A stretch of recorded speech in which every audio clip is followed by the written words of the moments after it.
আপনারা যারা ভাবতেছেন আমার জামাই অ্যারেস্ট হয়েছে আর কোনোদিন বের হবে না, ওদের জন্য এক বালতি সমবেদনা। আমরা কারি কারি বান্ডিল বান্ডিল টাকা ছেড়ে আমার জামাইকে নিয়ে আসবো। হ্যাঁ, আমার জামাই গতকালকে রাতে অ্যারেস্ট হয়েছে। এটা নিয়ে তো হাই উল্লাস করার কিছু নাই, ঠিক আছে? মামলা যখন আছে অ্যারেস্ট হবেই। এগুলা নিয়ে এত টেনশন করে দুঃখ প্রকাশ করে কান্নাকাটি করার কিছুই নাই।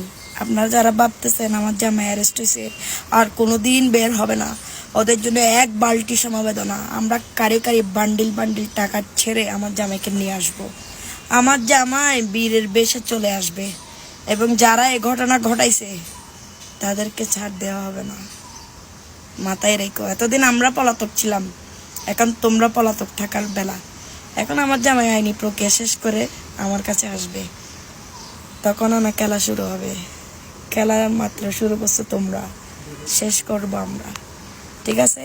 সবাই আমার জামাই যারা সাজ্জাতের যারা সাপোর্টার আছো, আমার জামাইয়ের জন্য দোয়া করবা যাতে 10-12 দিনের মধ্যে জামিন করে ফেলতে পারি, ঠিক আছে? ধন্যবাদ।